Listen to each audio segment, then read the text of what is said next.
We are back in Virginia for a tour of the Yorktown Battlefield, the location of one of the last major battles in the Revolutionary War in the fall of 1781. The battlefield is currently a historical site that is preserved by the National Park Service and open for tourists. The tour starts at the Visitor Center. Here you buy your ticket for $15 per adult. Kids 15 and under are free. Your ticket allows you to tour the battlefield and visitor center for the next 7 days after purchase. The ticket also includes entrance to another historic site, the nearby Jamestown Visitor Center, for the next 7 days. As we arrived, a 16-minute film detailing the history of the Siege of Yorktown was about to start in the theater. It airs every 30 minutes throughout the day. This is a good place to start as it provides context for the exhibits in the Visitor Center and for the upcoming Battlefield tour. Other Visitor Center highlights include the Lafayette Cannon. When French General Lafayette visited the United States more than 40 years after the war, he recognized this particular cannon because of the round dent in the side of the British cannon that was inflicted by Allied troops in the siege. There is a 1/4 sized replica of the HMS Carron, a British ship involved in several battles in the Americas before being sunk in the Siege of Yorktown. Her wreckage lies at the bottom of the York River. You can enter the ship to see an exhibit called A Series of Fortunate Events that explains how there were numerous events that could have changed the course of the war had they not all worked out exactly in the Americans' favor. The ship also includes replicas of inner parts of the ship where sailors would have slept and dined. The Visitor Center also includes a replica of George Washington's office and sleeping tent. The actual tent is on display at the Museum of the American Revolution in Philadelphia. There are several actual parts and pieces of the original tent structure that are on display here in the Yorktown Visitor Center, in addition to the replica of the entire tent. As you might imagine, the Visitor Center experience ends in the gift shop. There are a couple different driving tours of the Yorktown Battlefield. Altogether, the tour is 16 miles long, so you'll probably want to take a car or bicycle, though the roads are open to pedestrians. You can get a map of the tour in the Visitor Center when you purchase your ticket, but there is signage along the route showing the way to the next stop. There's also an app you can download on your phone to hear an audio description of the areas you are touring. We took one of the two tours which showed important sites on the battlefield, and we're going to show you some of the highlights of this tour now. The tour starts at the British defense line. There we could see hornworks built up, which are freestanding fortifications, in this case made of earth, that have an angular point to enclose the area being defended. Many of these earthworks were built by about 2,000 escaped slaves who were promised freedom once the British forces won the war.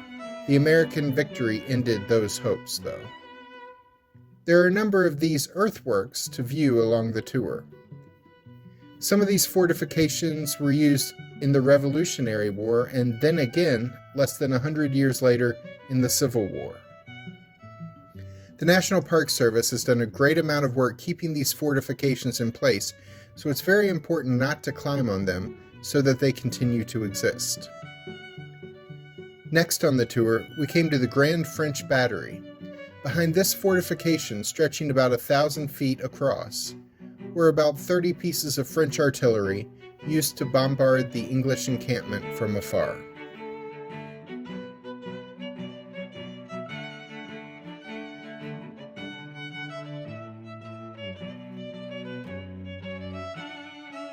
Near this site is the Yorktown National Cemetery. This is not a Revolutionary War cemetery, though. It is a Civil War cemetery.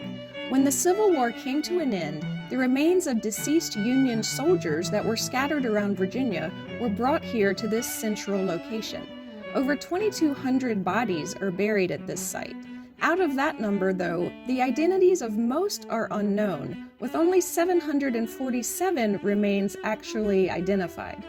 While most are Union soldiers, it is known that some Confederate soldiers and some civilians ended up buried here as well.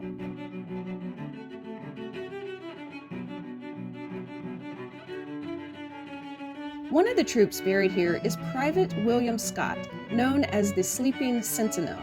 Early in the war, he was found asleep at his post late at night and was court-martialed and sentenced to death as a result. President Abraham Lincoln pardoned him.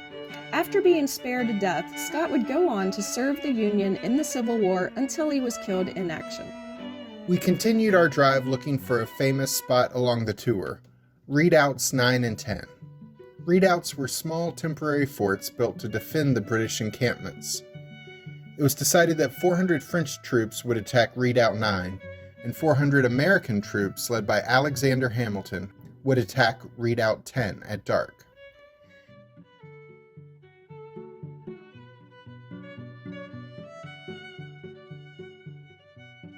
This is the well-known attack where Alexander Hamilton told his troops to take the bullets out their gun. What? The bullets out their gun. They would move under cover and they would move as one. Through the night they had one shot to live another day, and they could not let a stray gunshot give them away. Anyway, Hamilton's troops overtook Redoubt 10 by attacking the British with their bayonets. The French were also successful in taking Redoubt number 9, but no one ever wrote a musical about that. Though the area near Redoubt 9 does feature a memorial to the French soldiers and sailors who gave their lives for American independence.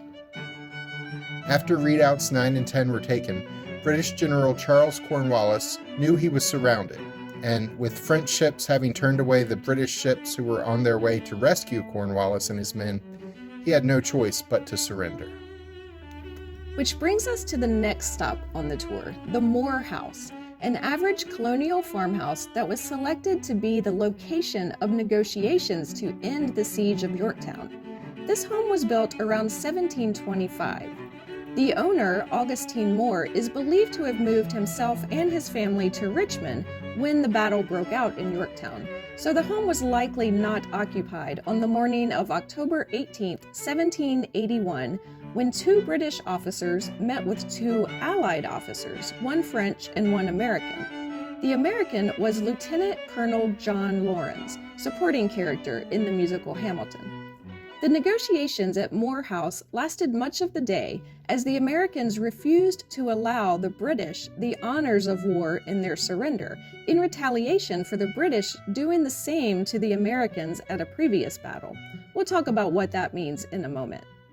While the Moore House got through the Revolutionary War without being damaged, it was heavily damaged during the Civil War.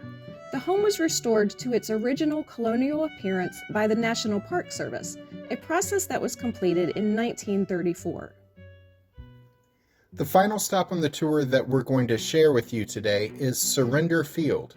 On the afternoon of October 19, 1781, the more than 6,000 British troops, without their leader, General Charles Cornwallis, who sent word that he was ill, marched to Surrender Field along what is now a paved road named Surrender Road. As Alice mentioned, they were denied the honors of war, which typically allowed the surrendering army to march to the surrender field with their flags flying and with their band playing a song from the opposing country to honor the victors.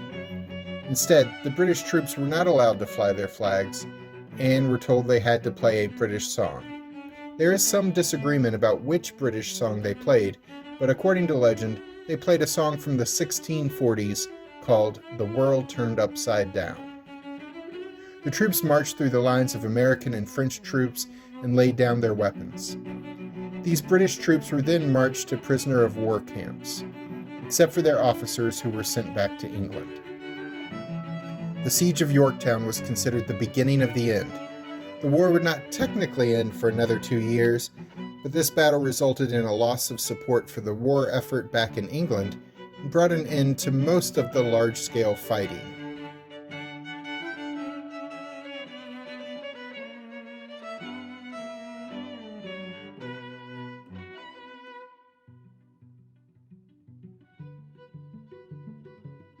We ended our day here at the Yorktown Victory Monument, where we enjoyed a performance by the Yorktown Fife and Drum Corps. These student musicians play every Saturday during spring, summer, and fall at 11 a.m. at this monument. They played music from the Revolutionary War era with instruments like those of that time period. They stopped between songs to discuss their instruments and their uniforms. They wore red coats because it was considered ungentlemanly to kill the opposing army's band, as they needed to survive to play at the surrender ceremony. So the American band wore red coats, which was the color of the British Army, and the British Army band wore blue coats, which were the color of the American uniforms. There is a lot more to see here. There is an entire second driving tour of Allied encampments where you can see the location of General Washington's headquarters and a couple artillery parks, as well as a French cemetery. The town of Yorktown also has a Revolutionary War museum that we want to check out one day, but maybe we'll save that for next year. If you enjoyed this video, here are links to some other historical videos that you may enjoy. I'm Alice. And I'm Jack. Please click the subscribe button and notification bell so we'll be sure to see you the next time we're traveling through.